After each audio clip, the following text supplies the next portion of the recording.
آؤں گا تو وہ دلوا دیں گے۔ تو وہ حضور کے پاس پہنچ گیا، دیکھا کہ وہ بندہ وہیں بیٹھا ہوا ہے، کھجور ہاتھ میں لی۔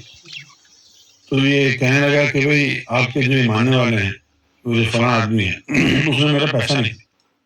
تو جو باقی جو صحابہ کرام تھے بڑے بڑے، وہ بڑے اس کو لان تان کرنے لگے کہ جی دیکھو یہ جو ہے ہمارا بھی نام جو ہے نا ڈوب رہا ہے، ایک یہودی کو اتنی جرت ہو گئی یہاں پر آ کر اس کا قرض ماننے کی۔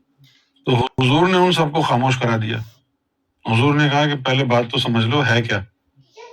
تو خاموش ہو گئے۔ حضور نے فرمایا کہ مجھ سے کون محبت کرتا ہے؟ لوگوں نے ہاتھ اٹھائے۔ فرمایا جو مجھ سے محبت کرتا ہے جا کے کھجور کے پیسے دے دے اس کو۔ وہ کھجور کے پیسے دے دیے۔ تو بعد میں جو ہے وہ جو صحابی تھے بڑے بڑے، تو انہوں نے اس بندے کو پکڑ لیا کہ تم بڑے نکمے آدمی ہو یار، کھجورے کھا گئے تم 2 مہینے سے اور پیسے تم نے دیے نہیں، اور ہم کو یہاں سے پیسے دینے پڑے۔ تو وہ بڑا رویا، اس کو مارا بھی انہوں نے، بہت رویا، چلا گیا۔ اتنا مارا اس کو کہ وہ دوسرے دن آ نہیں سکا حضور کی بارگاہ میں۔ تو جب وہ نہیں آیا تو حضور نے پوچھا کہ وہ بندہ کہاں ہے؟ تو کسی نے بتایا کہ اس کو تو فلاں فلاں نے بہت مارا ہے اور بڑی گالیاں دی ہیں۔ اب یہ جو آپ حدیث سنتے ہیں کہ مومن کو گالی دینا فسق ہے، یہ حضور نے ہمارے لیے حدیث کہی تھی، کراچی، حیدرآباد، لاہور کے لوگوں کے لیے؟ اس دور میں دیتے ہوں گے نا گالی، تبھی تو یہ حدیث آئی نا۔ اور یہ کیسے اچھلتے ہیں صحابہ کرام صحابہ کرام۔ بھائی جب حدیث آئی کہ مومن کو گالی دینا فسق ہے، یہ حدیث ہے نا، تو اس دور میں گالی دیتے ہوں گے نا، اس دور کے لوگوں کے لیے تھی نا۔ تو حضور نے ان کو بلوایا، حضور نے فرمایا کہ تم نے اس کو کیوں مارا؟ بولے جی وہ 2 مہینے کی کھجوریں کھا گیا، پیسے نہیں دیے۔ تو پتہ کیا کیا؟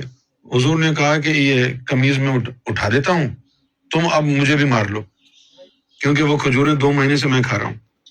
پھر حضور نے اس کو کہا، ان لوگوں کو بتایا کہ ہم کو تو معلوم تھا کہ یہ جو کھجور لا رہا ہے ایک دن یہ واقعہ ہوگا، جس کا اس نے ادھار دینا ہے وہ آئے گا یہاں پہ، ہمیں یہ معلوم تھا، لیکن پھر بھی ہم اس کا کھجور لایا ہوا ادھار کا اس لیے کھا رہے تھے کہ یہ سچی نیت سے ہماری خدمت کے لیے لاتا۔ اگر اس کے پاس پیسہ ہوتے یا کچھ ہوتا تو کبھی بھی ادھار نہیں کرتا، پیسے دے کے لاتا۔ ہم نے اس کی نیت کو دیکھا تھا۔ حضور تو نیت تو یہ شریعت تھی حضور کی۔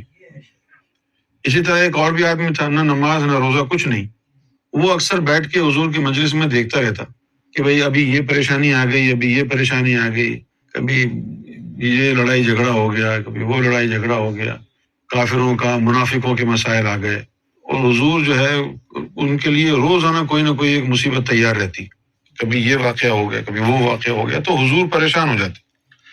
اس کا نام تھا زید۔ تو جب وہ دیکھتا نا کہ حضور تھوڑے سے پریشان اور غمگین ہیں، تو وہ تھوڑا آگے ہو کے حضور کو کوئی لطیفہ سنا دیتا، اس سے رہا نہیں جاتا، کوئی حضور کو جوک سنا دیتا، وہ جوک ایسا ہوتا کہ حضور ہنس پڑتے۔ تو روز وہ یہی کام کرتا۔ ایک دن شراب پینے کے جرم میں پکڑا گیا، صحابہ کرام نے جو ہے وہ پکڑ کے لے آئے حضور کے سامنے۔ حضور نے پہلے اس سے مذاق کیا، پھر کہا اس کو کوڑے لگاؤ۔ مذاق بھی کیا، کوڑے بھی لگائے۔ اس سے کیا بات ظاہر ہو رہی ہے؟ پوچھیے۔ جو غلط کام کیا ہے اس کی سزا دے رہے ہیں، تعلق نہیں متاثر ہو رہا۔ تعلق، اور ہمارا کیا ہے کہ کسی سے چھوٹی کوئی انبن ہو گئی، پہلے ہی بات چیت کرنا بند کر دیں گے۔ یہ مسلمانوں کا طریقہ ہے۔ اور حضور کا طریقہ کیا ہے کہ اس نے شراب پی، اس کو بلوایا، مذاق کیا تاکہ لوگوں کو پتہ چلے میرا تعلق قائم ہے۔ جو اس نے جرم کیا ہے اس کی سزا تو دے رہا ہوں میں، لیکن تعلق نہیں توڑا ہے میں نے، تعلق قائم ہے۔ اور ہمارے مسلمان کیا کرتے ہیں؟ کسی نے کوئی غلط کام کیا، پہلے تعلق توڑ دیتے ہیں، پھر کہتے ہیں اب یہ دشمن ہو گیا، اب اس کو مارو۔ یہ تو شریعت مصطفیٰ نہیں ہے۔ 30 دفعہ جب شراب کے جرم میں پکڑا گیا تو صحابہ کرام جو ہے وہ صحابہ کرام تو بیچارے بڑے تنگ آ جاتے تھے لوگوں کے گناہوں سے، کیونکہ وہ بیچارے تو دودھ کے دھلے ہوئے تھے سارے۔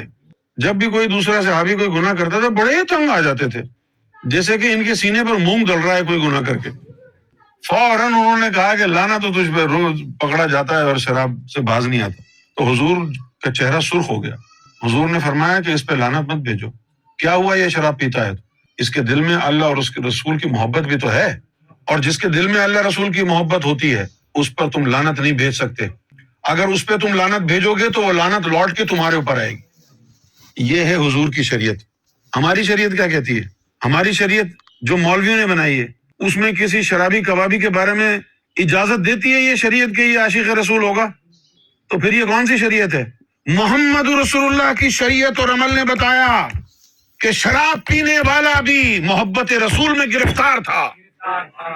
محمد رسول اللہ کے عمل نے، محمد رسول اللہ کی شریعت نے بتایا کہ شراب پینے کے باوجود بھی حضور نے اس سے اپنی مسکراہٹ نہیں چھینی، اپنا تعلق خراب نہیں کیا، کوڑے تو لگوائے، مذاق بھی کیا، مسکرائے بھی، تعلق بھی برقرار رکھا. یہ شریعت مصطفیٰ ہے. اور یہاں تو لوگ کہتے ہیں جی یہ تو شرابی ہے، تم اس کو ذکر کیوں دے رہے ہو؟ بے خدا کا خوف کرو یار. یہ شریعت جو آج تمہارے سامنے ہے، یہ بہار شریعت، یہ بخار شریعت، یہ نہار شریعت، یہ سب بکواس شریعت ہے. اصل شریعت وہ ہے شریعت مصطفیٰ جو ولیوں کے حصے میں آئی، فقیروں کے حصے میں آئی. وہ شریعت ہے اصل، وہ نہیں روکتی کسی کو. ایک گناہگار دوسرے گناہگار کے اوپر فتویٰ لگا رہا ہے. اگر ہم یہ کہیں کہ بھائی تو نے اس کے اوپر چور کا فتویٰ لگایا ہے تو تو نے کوئی گناہ نہیں کیا، کہتے جی میں نے چوری نہیں کی، میں تو ڈاکے ڈالتا ہوں، اگر میں چور ہوں تو میں فتویٰ نہ دوں. یعنی ڈاکو چور میں فتویٰ دے رہا ہے for the sake of argument کہ نو بڈی از پرفیکٹ. یہ بات تو صحیح ہے، لیکن جب تک پرفیکٹ نہیں ہوں گے تو اللہ قبول بھی نہیں کرے گا. تو یہ کہنا چھوڑ دیں کہ نو بڈی از پرفیکٹ. لوگ یہ جملہ بہت عام استعمال کرتے ہیں، اونلی اللہ از پرفیکٹ. میرے نزدیک یہ کہنا شرک ہے، because you are comparing yourself with God. If you are not perfect you can not be friends with God. So you need perfection. What is perfection? You say name of God with the tip of your tongue, and then it must be aligned with the tongue of your heart as well. When your tongue and your heart are on the same page, that is verification of the heart and at the same time spiritual perfection. Perfect تو ہونا ہے، perfect ہوئے بغیر کام نہیں ہے.